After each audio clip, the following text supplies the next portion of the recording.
Hello à tous, on se retrouve aujourd'hui dans cette nouvelle vidéo. Du coup, je suis ravie de faire encore cette nouvelle vidéo avec vous. Yes. En plus, on est habillés spécialement pour les fêtes. On s'est fait beau. On est bien équipés. Alors, c'est de la fausse neige, hein. C'est pas de la cocaïne. Ouais, Parce que un Swan. Hein, Swan. Moi, je pensais qu'elle justifiait par rapport à Dubaï, tu vois. Non, elle est sérieuse. Ça, c'est toutes nos soirées dubaïotes. Ouais, c'est ça. Exactement, donc compliqué d'amener de la neige à Dubaï, bien que ce soit possible et déjà fait, mais bon, dans tous les cas, voilà, on a essayé de... Qu'est-ce qui est impossible ici? Ouais, c'est ça, oui, exactement. Qu'est-ce qui est impossible? Tout est possible, Dubaï repousse les limites. Alors, du coup, on se retrouve aujourd'hui voilà, pour un peu faire une vidéo bilan de cette année un peu 2023. Moi, j'ai une grande question, je pense que beaucoup de monde se pose en ce moment. En un mot, comment vous caractérisez l'année en fait 2023 qui vient de s'écouler? En un mot. En un mot. Oui. Moi, je dirais, franchement, je dirais basculement ou chaos. Ok. T'en as dit deux. J'en ai dit deux du coup. Mais bon, ça Il y a le ou. C'est ça. Ça va un peu dans la même passe. idée. Donc ouais, je dirais basculement ou chaos. Franchement, cette année, elle a été quand même assez incroyable, je pense, sur le plan professionnel, autant sur le plan professionnel qu'humain. Bien sûr. Bah voilà, malheureusement, on a eu en France, en tout cas, beaucoup de situations dramatiques, dans le monde aussi. Donc c'est une période qui est pas évidente. Sur le plan professionnel, on voit que l'économie, malheureusement, va pas très bien de manière générale. Donc tout ça, ça crée des tensions tant économiques que dans les rapports humains. Et on peut pas dire que l'année 2023, en tout cas, si on la prend dans sa globalité et qu'on n'est pas centré uniquement sur soi, on peut pas dire que à l'échelle de la communauté française voire internationale, on ait vécu une année pleine de joie et pleine de bons moments. Maintenant qu'on a dit ça. Voilà, le tableau n'est pas noir sur tout et partout. Il y a encore de l'espoir et de la lumière à plein d'égards. Mais voilà, moi c'est ce que je retiens, c'est que voilà, on est vraiment dans une année charnière, je trouve, où il y a énormément de choses qui bougent.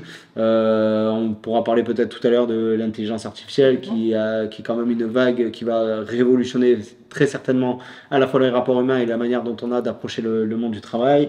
Voilà, il y a beaucoup de choses qui changent. Sur le plan économique, on voit bien qu'il y a un basculement aussi entre certaines puissances dans le monde. On voit bien que sur le plan des idées, ça bouge beaucoup.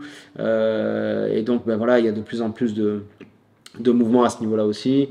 Donc voilà, c'est une période qui est très chaotique, mais qui, je pense, peut être aussi extrêmement prolifique en termes d'idées positives et de changements. Ok, tu dirais qu'il y a plus d'opportunités en ce moment ou enfin comment là tu m'as piqué mon mot. Ah pardon, autant pour moi. Mais c'était mon mot. Pardon. J'étais prise par le. Non, tu vois, j'étais en train de réfléchir justement au mot, tu vois, que j'allais te donner. Okay. Et moi, ouais, tu vois, le mot, ça serait vraiment opportunité. Ok. Si on pouvait caractériser l'année 2023, ça serait opportunité. Et on l'a vu et on le voit encore aujourd'hui. L'année 2023, comme disait Julien, il y a eu beaucoup de choses qui se sont passées. Il y a eu ce fameux basculement. Mais c'est aussi une chance. Et c'est pour ça qu'on peut aussi en tirer du positif. C'est aussi une chance, pour d'autres moins, pour d'autres évidemment. Parce que du coup, forcément, il y en a qui vont arrêter. Il y en a qui vont sans arrêter maintenir leur position et puis ça on va parler des agents IMO, mais on peut parler en fait de la situation en général, même des entreprises en général, et du coup je pense que c'est vraiment une réelle opportunité 2023, parce que du coup on sent que y en a qui ont commencé déjà à prendre le lead et tout simplement parce que il y a eu des comportements différents sur 2023 et on va dire que les personnes qui sont le plus à l'aise avec les gens au niveau oui, je pense que oral. Par contre au niveau de ceux qui vont tirer profit de cette crise, parce que c'est vrai que dans toutes les crises il y a des opportunités, que ce soit pour le business ou même j'allais dire relationnellement. Pour moi, ce qui est vraiment important, ce qui va vraiment faire la différence aujourd'hui, c'est la capacité à bien connecter avec les gens, avoir cette capacité d'écoute, de compréhension, d'empathie.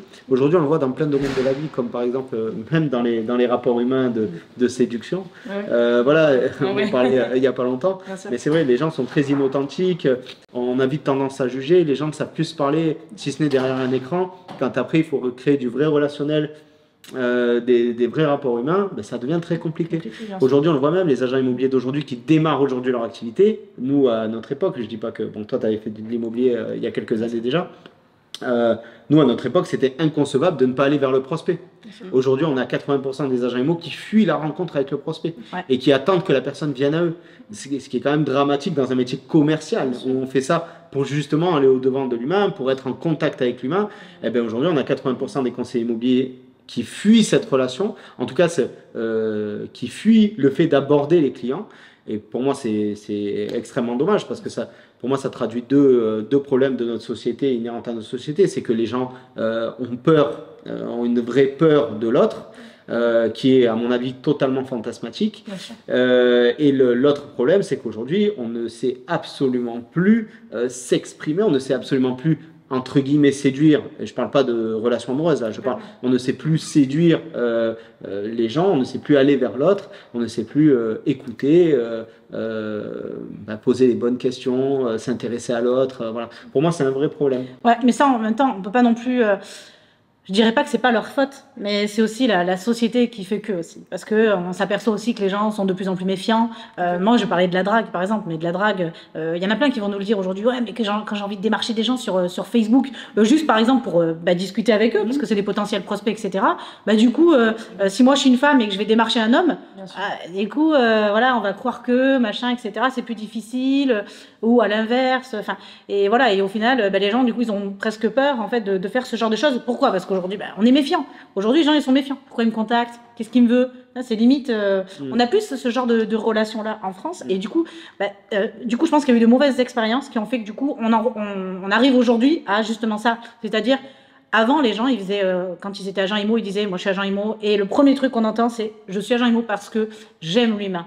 Parce que j'aime discuter avec les gens, j'aime réaliser leurs projets, etc., etc. J'aime l'humain, ok, mais en attendant, t'arrives plus à taper au port, juste à dire bonjour, bonjour, démarcher, vendre ton mandat. Limite quand tu es en rendez-vous avec ton client, je vends pas l'exclusivité, non, c'est bon. J'ai peur qu'on me dise non, j'ai peur que le client se braque, etc. C'est ça, parce qu'on est sur la défensive. Et en fait, de partout, c'est même pas que dans l'immobilier, en vrai, c'est de partout. Vous parlez des rapports hommes-femmes, moi j'ai une anecdote, ça remonte à il y a 4-5 ans, mais c'était déjà symptomatique, c'était les prémices, enfin tout n'a pas basculé en 2023, bien sûr. Les choses elles évoluent par étapes, et je me rappelle une fois j'étais en formation, ça m'avait choqué, il y a une fille qui avait à peu près mon âge, qui vient me demander des conseils sur l'immobilier, donc je lui réponds pendant la formation, je lui donne les conseils que j'ai à lui donner. La formation se déroulait à Paris. Il se trouvait qu'elle achetait à 30 minutes de là où nous, on avait notre agence. Donc, elle ne pouvait pas être cliente parce que je n'exerçais pas sur le secteur dont elle cherchait le bien. Mais je connaissais quand même le marché local. Et donc, je lui donne tout un tas de conseils. Et au bout d'1 heure de discussion, je lui dis, écoute, prends mes coordonnées. Si tu viens dans le sud et que tu vois des biens, n'hésite pas à m'en parler et je te conseillerai. Ça part d'un bon sentiment. Ça partait d'un sentiment totalement neutre. Et je me rappelle, elle s'est braquée d'un coup, comme si je lui avais fait une avance, alors que je ne lui avais rien avancé du tout. Et c'est juste pour dire à quel point la méfiance, elle est incroyable à ce niveau-là. Donc là, on peut parler des rapports hommes-femmes, mais on peut parler aussi des rapports professionnels. Cette année, on a eu affaire à un avocat parisien qui nous a vraiment dégoûtés pour la rédaction pour un business qu'on a en projet de peut-être lancer. Et pareil, relationnellement, il faut absolument tout tracer par mail parce que là, on a eu un conflit avec cet avocat-là qui n'a pas fait le travail qu'on lui a demandé. Et voilà, il s'est couvert vers tout un tas de petites lignes qu'il a mis un peu partout dans nos différents échanges, dans les contrats, etc. Et voilà, et ça, c'est terrible. Et malheureusement, aujourd'hui, on n'est plus à l'époque. Ça fait déjà un petit moment que ça dure, mais là, aujourd'hui, je pense que c'est vraiment symptomatique. Tout le monde a peur de se faire arnaquer. Tout le monde a peur. Mais c'est ça. Là, la dernière fois, tu vois, là, pour le coup, on peut prendre vraiment un exemple dans l'immobilier. Avant, quand on parlait des vices cachés, comment ça se passait quand il y avait des vices cachés? Si vraiment l'acquéreur voulait vraiment se retourner contre le vendeur, du coup l'acquéreur se retournait et les assurances essayaient d'aller évidemment chercher auprès de la responsabilité de l'agent IMO, parce que c'est lui qui avait une grosse assurance, etc. Et donc avant ça se passait comme ça, sauf que les agents IMO, c'est bon quoi, ils en ont ras-le-bol. Attends non, il y avait des vices cachés, mais moi j'étais pas au courant. Donc du coup qu'est-ce qui se passe maintenant? Les agents IMO font signer un papier au vendeur pour dire, ok, vous m'avez dit tout ce qu'il y avait, et je ne suis pas au courant du reste. En gros, pour se protéger, encore une fois, pour se protéger, pour se dire, ok, si l'acquéreur demain, il veut faire des démarches parce qu'il y a eu des vices cachés, moi, j'étais pas au courant, je me suis protégée. Tu vois. On est dans ce genre de choses. Ça, il y a 10, 15 ans, c'était pas le cas. Aujourd'hui, on est dans ce genre de choses, on va rajouter encore des règles. Et forcément, à un moment donné, protéger. on se met en recul, on se met en arrière. Donc c'est pour ça, je pense que c'est pas la faute à... C'est pas non plus la faute aux conseillers IMO, c'est pas la faute à... C'est l'évolution de la société. C'est l'évolution de la société, exactement. Et c'est pour ça qu'aujourd'hui, quand on parlait d'opportunité, vraiment pour moi, l'opportunité, elle est à 3 niveaux principaux. Déjà pour moi, elle est au niveau de la relation humaine, avoir cette capacité à aller vers l'autre, à ne pas avoir peur de l'autre, de sa réaction, etc. 2, la capacité à briser la glace, à savoir connecter avec l'autre, à savoir lui déclencher un sourire, à savoir lui poser des questions, s'intéresser à lui, faire preuve d'empathie, faire preuve de compréhension sans juger, même si parfois on n'est pas d'accord. Voilà, tout ça, ça se perd, et ça, c'est une compétence qui professionnellement, même au-delà de l'immobilier, est super importante. Et pour moi, la troisième chose qui va être extrêmement importante, c'est nouer des relations chaque jour un peu plus. Aujourd'hui, personne ne fait ça de manière proactive, et je pense que c'est la multiplication des relations qui aussi nous fait prendre confiance en nous, parce qu'on se construit, quoi qu'on en dise, au travers du regard des autres. Et donc au plus on aura de validation positive quelque part, au plus on prendra confiance en soi. Certains me diront non, mais il faut pas être attaché au regard de l'autre. Mais oui, mais on est tous attachés au regard de l'autre. C'est humain, on est comme ça. Exactement. Si ton mari ou ta femme, il te regarde pas avec les yeux de l'amour, entre guillemets, forcément tu vas perdre confiance en toi. Si ta mère, elle te dévalorise, ou ta mère ou ton père, forcément ça va jouer sur toi. C'est humain. Il faut pas fuir ça, il faut l'accepter et justement construire autour de ça. Ouais. Et par rapport à ça, moi je voulais aussi rajouter que je pense que l'IA aujourd'hui peut être un vrai danger. Mais vraiment. Je pense que ça peut être un vrai danger parce que justement par rapport à ce que disait Julien au niveau des opportunités, aujourd'hui il faut arriver à discuter avec les gens, à prendre les devants, à avoir de la répartie. Et en fait l'IA est en train vraiment de nous faire devenir des gros feignants, quoi. Et du coup on sait plus. Ok, je fais un message, attends, je demande à l'IA, tu vois. Attends, je fais ça. Je veux démarcher, attends, je vais demander des petites phrases, machin, à l'IA. Ouais, mais attends, si t'es plus capable d'en créer toi-même, mais c'est normal, tu vas te retrouver devant le client, tu sais plus parler en fait. On devient de gros feignants avec l'IA, et je pense que c'est un gros point noir. Il faut faire super attention. Je pense qu'il faut continuer à s'entraîner, et ça encore une fois, aller voir le client, sans l'aide de l'intelligence artificielle, parce que clairement, on ne sait plus parler, quoi. Donc je pense que ça c'est vraiment important. Mais c'est un vrai danger. Alors ça peut être une opportunité de dingue, l'intelligence artificielle, mais pour moi, ça peut être aussi un gros danger. Ouais, pour vous, l'IA, du coup, parce qu'on en entend beaucoup parler, c'est vrai que comme dit Céline, c'est quelque chose qui devient un peu essentiel dans notre quotidien. Pour vous, voilà, l'IA dans l'immobilier, est-ce que c'est une bonne chose? Est-ce que c'est plutôt une mauvaise chose? Alors, tout n'est pas blanc et tout n'est pas noir, exactement. Mais quel est un peu votre point de vue sur l'IA dans l'immobilier, du coup, sur les... Exactement, c'est comme n'importe quel outil, il y a sa part de positif et il y a sa part de négatif. Donc pour moi, le positif aujourd'hui, c'est que c'est un gain de productivité énorme. On peut faire tellement de choses. Nous, ça fait combien de temps qu'on a sorti la formation sur l'IA? Ouais, ça fait un petit moment. C'était une des premières. C'était ça doit faire... c'était peut-être en février l'année dernière, je crois, quelque chose comme ça. Ouais, c'est ça. Donc oui, il faut reconnaître que l'IA peut permettre de faire des choses très très vite. Par contre, dans cette capacité et cette compétence qu'on va avoir à connecter avec les autres, c'est un vrai danger. Par exemple, je prends un exemple tout bête, mais aujourd'hui, il y a de plus en plus de gens qui rédigent des commentaires avec l'IA. Il n'y a rien de plus inauthentique que ça. Et ça se voit. Donc, quel est le rapport quand moi je reçois un commentaire et que je vois que ça a été rédigé par une IA? Qu'est-ce que je me dis? Je me dis, en fait, il veut me laisser un commentaire pour me montrer une marque d'intérêt, ce qui pourrait paraître positif, mais en réalité, il n'en a rien à faire de ce que je lui dis. Il veut juste me montrer la marque d'intérêt. Donc, en fait, on a la marque d'intérêt sans réellement la connexion. Et donc, ça, c'est vraiment dommage. Et donc, ça, pareil, dans les rapports humains, si on pense que l'IA va faire nos vidéos de vente qu'on va balancer sur les réseaux sociaux et que ça va suffire à séduire une personne, ben non, c'est faux. Donc, c'est un excellent outil, il faut savoir bien l'utiliser. Après, l'IA, c'est très vaste et ça évolue à une vitesse folle. Mais d'un autre côté, il faut justement absolument pas se cacher derrière ça finalement. Et c'est un excellent outil. Nous, on forme à l'intelligence artificielle, donc je ne vais pas dire que ce n'est pas un outil qui est super au niveau de la productivité, mais c'est pas le cœur, pour l'instant, c'est pas le cœur du métier. C'est un accélérateur, un facilitateur dans différentes tâches que peut avoir à faire le conseiller IMO. Ok, bah alors ça marche. Du coup, toutes ces informations sont, voilà, sont bonnes à prendre et on les garde bien en tête. Voilà, si je suis agent immobilier, du coup, comment j'aborde un peu l'année 2024? Déjà, la première chose, ça serait pour moi l'optimisme. Et ça, par contre, c'est vraiment ce que nous, on constate tous les jours à Dubaï, c'est ça. C'est qu'en fait, ici, tout est tourné positivement. Les choses, elles pourraient être vraiment différentes en France si on avait un climat, notamment médiatique, qui nous permettrait de voir les choses, le verre à moitié plein, plutôt qu'à moitié vide. Ok. Ouf, on sait que t'as réfléchi. Ben, je voulais pas faire comme toi la dernière fois. Donc, regardez la vidéo d'avant, voilà, justement, vous aurez la ref. voir la petite pépite que c'est de sortir. Vous aurez la ref. Donc voilà, donc déjà se mettre dans un état d'esprit positif, se couper des mauvaises nouvelles, parce que ça va forcément influer sur notre comportement. Okay. Quand tout est négatif, on a tendance à s'arrêter, à ne plus poursuivre nos objectifs, à se trouver parfois des excuses, ça va dépendre un peu les gens derrière. Et voilà, donc première chose ça. Deuxième chose, investir. Parce que quand c'est la crise, tout le monde freine des quatre fers et n'investit plus. Donc la communication aujourd'hui, c'est super important et vous pouvez vraiment prendre le lead là-dessus. Okay.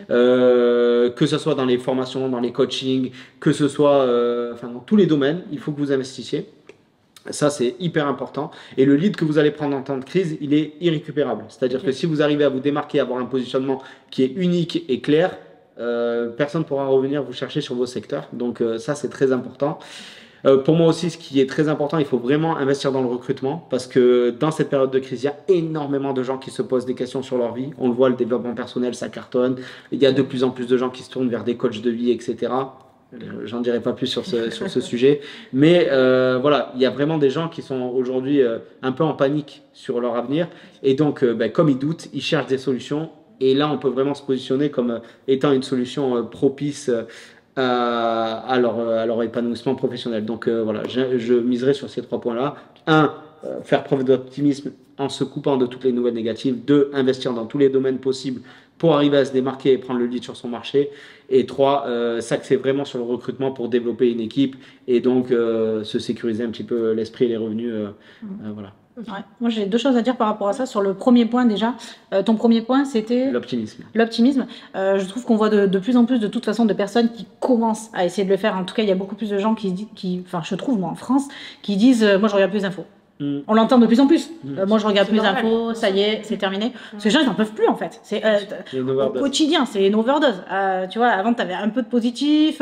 Limite, au début, tu sais, le JT, c'était vraiment les gros trucs. Puis à la fin, voilà, c'était un peu plus positif. Bon, voilà. Mais maintenant, c'est que du négatif. Et en plus, on rajoute quand même des supports. C'est-à-dire qu'avant, on avait la télé. Aujourd'hui, tu as la télé, tu as les téléphones. Donc, en fait, tu es constamment à prendre cette énergie qui n'est pas forcément bonne. Et du coup, ça se reflète forcément dans ton travail. Et donc, il y en a de plus en plus, effectivement, on l'entend, hein, ils disent, non, moi, c'est fini, je regarde plus les infos. Alors, ça peut être dommage d'un côté parce que c'est quand même important aussi, mais voilà, ça devient de plus en plus compliqué, donc ça, je le comprends. Et sur l'investissement, c'est là où c'est important et on n'y pense pas forcément, justement sur le fait de dire, voilà, il faut investir, il faut continuer. Sur la communication, si les autres arrêtent parce qu'ils se disent, non, c'est pas le moment, eh bien c'est l'inverse. Parce que en fait, par derrière, il y a encore plus de choses qui se jouent là-dessus. Par exemple, je vais prendre un exemple, tu es conseiller IMO, tu veux faire de la pub sur Facebook ou tu veux faire de la pub sur du Google Ads. Aujourd'hui, on sait que c'est des plateformes où s'il y a beaucoup de monde, eh bien clairement, la pub, elle coûte 2 fois plus cher. Donc, Google Ads, s'il y a moins de requêtes, ou en tout cas, si au niveau des enchères, il y a moins de monde, et bien du coup, ça te coûte moins cher. Donc, au-delà, en plus du fait que c'est le moment, parce qu'il y en a qui le font pas, et toi, du coup, tu vas pouvoir te détacher parce que tu es plus seul, c'est surtout qu'en plus, ça va te coûter moins cher. Et là, c'est un argument de taille. Exactement. Parce que si ça te coûte moins cher, si les enchères te coûtent moins cher sur Facebook, sur Google, c'est plein, là, c'est carton. Donc justement, c'est le moment de le faire. Totalement d'accord. Ok, ça marche. Ok. Vive les opportunités de 2024. C'est ça. Exactement. Ok, ça marche. Et alors en bilan du coup pour 2024, on axe la communication, on se focalise aussi sur le recrutement, on continue à prendre des exclusivités et pas de mandat simple, de ce que j'ai pu comprendre. Ça c'est valable pour toutes les années jusqu'à 5 ans. On apprend à se servir de l'intelligence artificielle. Clairement aujourd'hui, le conseiller IMO, il doit faire des articles de blog, il doit faire des posts sur les réseaux sociaux, il doit faire plein de choses. En tout cas, il doit avoir une grosse capacité de rédaction, chose qu'aujourd'hui, peut-être qu'avec l'IA, on peut arriver à vraiment à gagner du temps et du coup peut-être retrouver des tâches qu'on faisait il y a quelques années, justement de pouvoir se libérer du temps pour aller sur le terrain, etc. Faut pas que ce soit justement par contre à double tranchant, c'est de se dire bon, bah, du coup je suis plus à la maison, je reste sur mon intelligence artificielle, je passe énormément de temps dessus et au final je vais plus sur le terrain. Donc ça voilà, faut faire gaffe. Attention parce que il y a beaucoup de comportements inadaptés, hein. L'intelligence artificielle, elle connaît énormément d'informations, mais relationnellement, ouais, ça manque quoi. Ça manque complètement. Il n'y a pas la gestion des émotions, il n'y a pas toute l'intelligence émotionnelle qu'on doit avoir avec un client, il n'y a pas tout le savoir-être, le comment tu t'exprimes, le comment tu regardes, le comment tu sers ne serait-ce que la poignée de main qui est hyper importante. Enfin voilà, des choses fondamentales. Et puis ça, voilà, exactement. Et puis ça enlève pas de toute façon le métier en lui-même, qui est encore une fois d'aller vers le client, de faire preuve d'empathie, voilà, et d'arriver à vendre son exclusivité. En fait, vendre de la bonne manière en plus, faire en sorte que le client il en ait envie et créer ce lien qu'on a de moins en moins. En fait, c'est un peu ce qu'on disait déjà quand on a écrit le livre Adopte un agent IMO, mais en gros, c'est mettre le digital au service de l'humain et pas mettre l'humain derrière le digital. Et ça, je pense que c'est une grosse différence. Ouais, ça c'est clair. Okay. C'est clair. Voilà ce que je te dis. Pas de souci. Et ben, merci beaucoup du coup pour. Avec grand plaisir. Elle était un peu plus courte celle-là, mais voilà. Et puis on vous a reçu dans un cadre. On reçoit dans nos bureaux. C'est ça, exactement. Pas dans le studio cette fois-ci, mais du coup voilà dans nos bureaux et encore une fois bien équipés du coup avec nos magnifiques pulls de Noël. Donc, voilà. On vous souhaite à tous de passer de bonnes fêtes. Très bonnes fêtes. Profitez bien en famille, c'est le plus important. N'oubliez pas qu'on peut quand même faire des ventes le 24, le 31. J'insiste parce que ça nous est arrivé évidemment. Donc tout est possible. C'est le moment de récupérer des offres avec des petits bonnets de Noël sur les offres. Exactement. Mais tout est possible. Donc voilà. Gardez le peps pour 2024. Nous, on sera là en tout cas encore pour vous accompagner. Et puis à très vite. Exactement. Allez, salut tout le monde. Très bonne fête à tous. Ciao.